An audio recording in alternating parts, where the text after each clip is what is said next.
Welcome to Coast Currents. In the studio with me today is Eric Schramm, owner of Mendocino Mushroom Company, one of the oldest wild mushroom companies in the nation.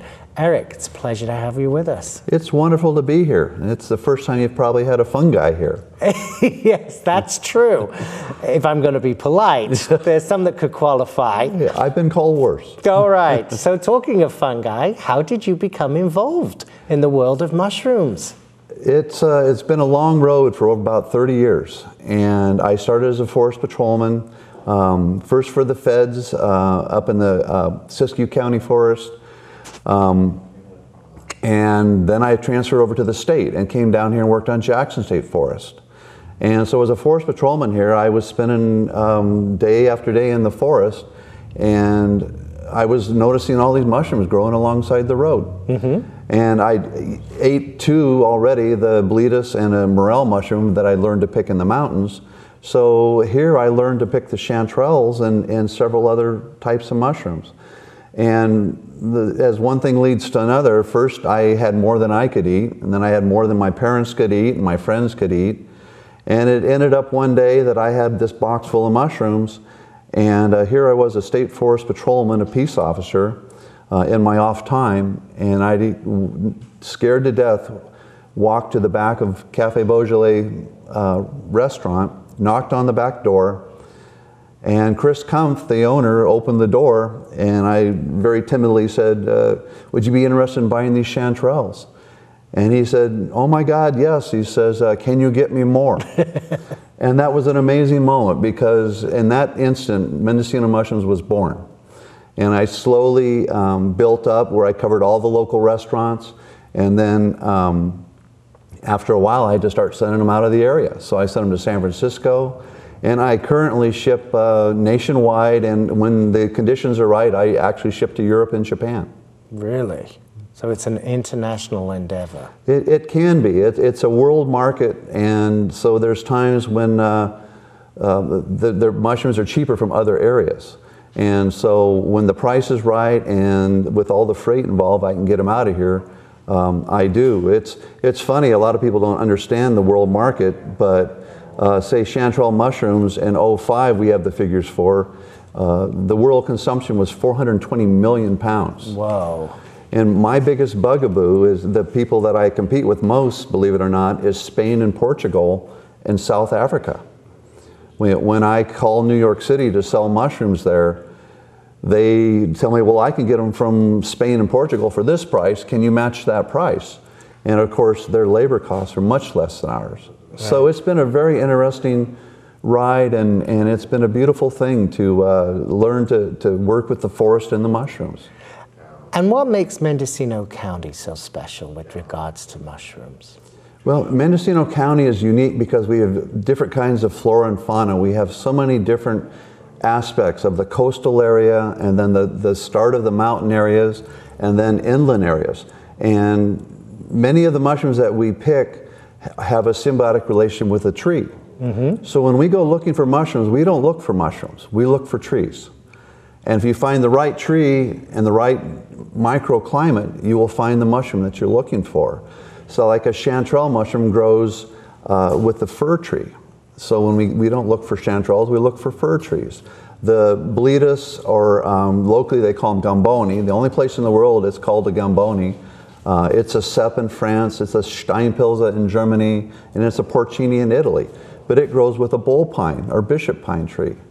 So we have to have these right kind of trees in order to find the mushrooms. And Mendocino County has all these different environmental areas that allow us to have, we figure here in Mendocino County there's over 3,000 different kinds of mushrooms that grow. Wow. And the fun breakdown of this, and this is a generality of course, is that there's, out of the 3,000 kinds of mushrooms, there's 500 edible mushrooms. Okay. But out of that 500 edible, there's like 100 that have a flavor, a texture, or a presentation that a chef can do something with. But the readily identifiable, which is the big ones, the mushrooms that we pick and use in the industry, and by the way, there's never been a poisoning in the industry, with hundreds of millions of pounds sold. And So it's a long ways to get from all those mushrooms down to what we can sell. The mushrooms that we sell are readily identifiable. If you can tell the difference between a zucchini and a banana, I can teach you how to pick 7 different kinds of mushrooms. They either have sponge on the bottom, teeth on the bottom. They're like a pine cone on a pit, like that's the way I describe a morel mushroom. Okay. It looks like a peach pit. Right. And so these are readily identifiable mushrooms, and you can go out in the forest and pick them yourself, as long as you stay within the parameters of what we show you to pick. I like to use the analogy of it's like your neighbor's 200-pound Rottweiler. If you know them, you go up and pat them on the head. If you don't know them, you strictly stay away, and that applies very well to mushrooms. And how is the correct way to harvest a mushroom? You know, there's been a lot of studies. There's a lot of misinformation about this. Some people say you have to cut them. Some people say pluck them and whatever. Well, it's been really interesting that the studies that have been done, usually from the University of Corvallis Forest Research Station in Oregon, have proven that to pluck a mushroom is like plucking, deadheading a flower. Okay. So if you're deadheading a flower, the more you pick, the more they bloom. Correct. And this has been proven through scientific study. Another study worked with ground disturbance. Now, the industry in no way condones disturbing the ground to pick a mushroom. You're actually hurting yourself if you do, because you can't come back and find the mushrooms if you tear it all up. But with the matsutake mushrooms, one that we shipped to Japan, they disturbed the ground to 1 inch, 2 inch, 3 inch, right where they knew the mycelium was, in a controlled scientific study. And what they found was that the mushroom, the area they disturbed the most, had the most fruitation of mushrooms. Now, people know that mushrooms are used in culinary and in textiles and various forms like that, but also there is a link, isn't there? A tremendous link between the existence of the planet and mushrooms. Yeah, mushrooms are so much a part of your life that people, they get no credit. You know, most people will pick them off the pizzas or stomp them in their backyard because they're growing in their lawn, and which doesn't do any good anyway, because most people don't understand the mushroom is just the fruiting body of the mycelium. The mycelium is the apple tree, the mushroom is the apple. And the spores that the mushroom forms are the apple seeds. And so if you're stomping a mushroom, the mycelium is still there and will be there forever. It's really fun because one of the oldest, largest living entities on the face of the earth is a mushroom mycelium. It's Armelia bilboa up in Oregon. And they found it with photographic evidence from planes because it's so big. Whoa. It's well over 3,000 acres. And unfortunately, it's a tree killer. So it's like if you've watched the Disney fairy rings, Fantasia. Yes. And they have the photo lapse of the mushrooms growing out like this. Well, that's what this has done, only it's 3,000 acres large. Wow. And so they then did DNA testing. That's how they knew it was the same entity, is that they went 10 feet, took out some of the mycelium, tested it, another 10 feet, tested it, till they got to 3,000 acres. That's when they ran out of money for the study. But what was fun is the growth rate. They studied that, and this mycelium is over 10,000 years old. Wow. So it's one of the oldest, largest living entities on the face of the earth. There are myceliums in Europe where they've been picking the same square 10 feet for 400 years. And so we know to harvest the mushrooms doesn't hurt them at all. So it's a real true case of sustainability then. Yes, it's if we don't harm the forest, if we don't cut down the trees, the mycelium can stay there for who knows how long. A lot of people don't understand what mushroom mycelium is. When you dig in your garden and you see that little spiderwebby mold and down in the leaves and stuff down below the surface, that's mushroom mycelium. Oh. What's amazing is we know from studies now that in one footstep in the forest or in your backyard or in your garden, there can be 300 miles of mycelium under one footstep. And this mycelium is what has helped create the world that we live in. Mushroom mycelium is the #1 degenerator of organic matter before the bacteria and other things take over. Okay. So we could be up to 50 feet under organic debris if it wasn't for mycelium breaking down these things, so then plants can absorb them. Mushroom mycelium has helped form soil. Remember, at one point, the earth was a very volcanic, rocky place.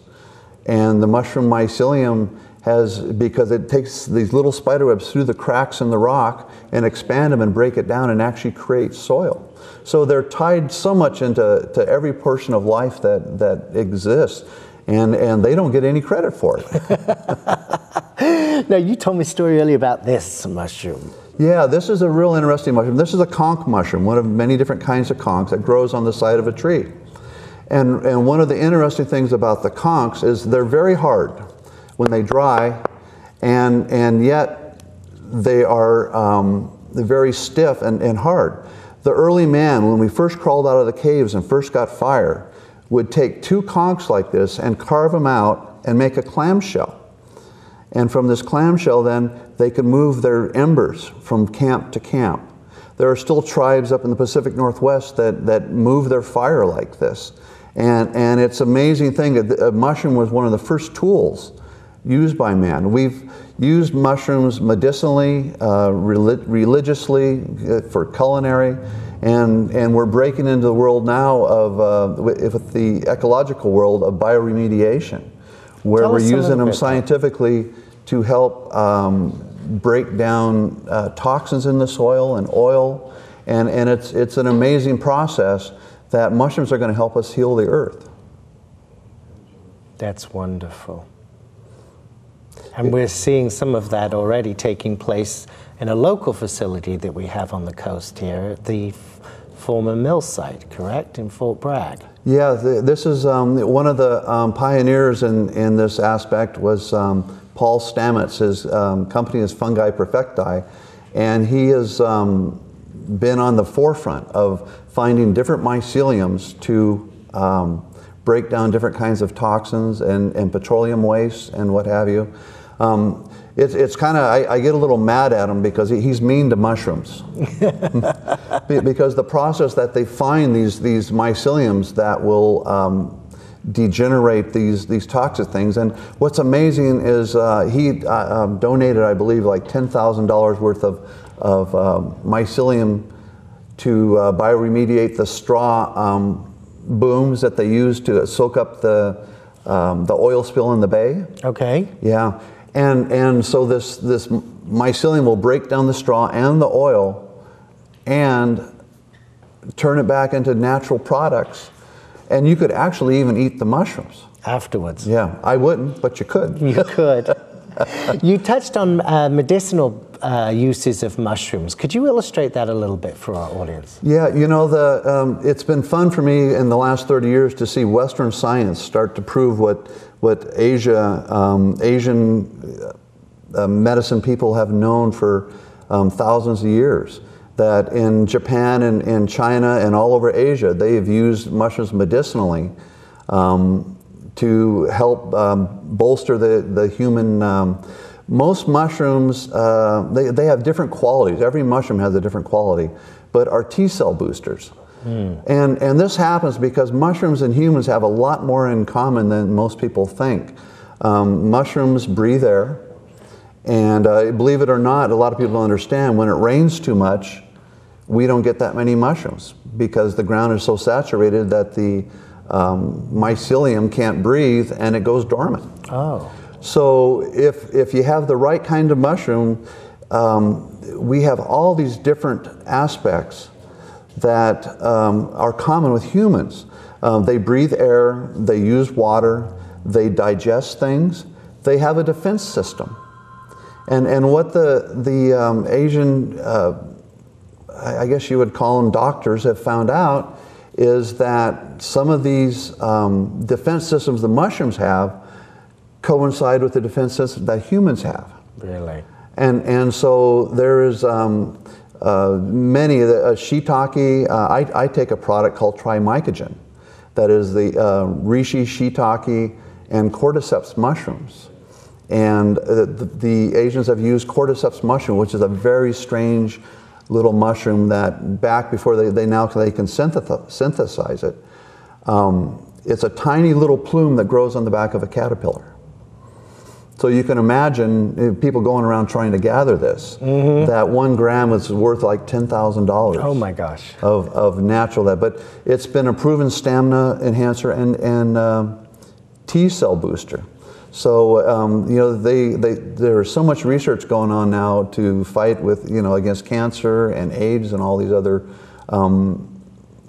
human problems that the mushrooms now are proven in studies like at Cambridge University. And a really good aside on that is just recently, I've been following in the paper, Johns Hopkins College, University, and it has been doing a study. And this gets into the religious side of the mushrooms because they're studying psilocybins. And so, although a lot of people got religion in the 60s from psilocybin, they're actually finding out that through a scientific study that people who take psilocybin mushrooms a year later have a much better outlook on life. Really? And they've done this with the placebos and the total controlled in 2 different studies already. And so they're looking at the psilocybin mushroom to be working with depression and some of these other mental problems. Wow. The thing about mushrooms, you said, of course, you know, there's, when you're IDing them, there's the characteristics of the shape and the texture, but also smell. And I have been smelling this incredible mushroom that you have displayed here, and I wondered if you could just tell us a little bit about this. Is probably the most pungent I've smelled of a mushroom. This is an amazing little mushroom. They're just recently changed a scientific name, which I'm arguing with the scientific world about, because their name was Lactarius fragilissus. And it's a very fragile, this is actually a large one. Okay. And so it's a very fragile small mushroom that has the most pungent smell that you could ever believe. Some people will get maple from it, and some people get curry, which is really interesting to me. But this is the rarest culinary mushroom in the world.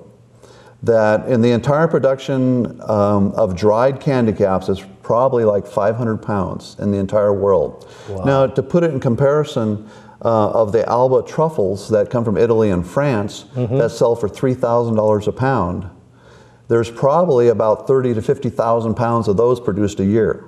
So those really are exceedingly rare. So these should be even more expensive. And they're so incredible to use them. We just had a wonderful write-up in Martha Stewart's blog with the Mendo Bistro restaurant. Nicholas was one of the first that I know of that used them in creme brulee. But if you take this and grind it up into a powder, it goes so far.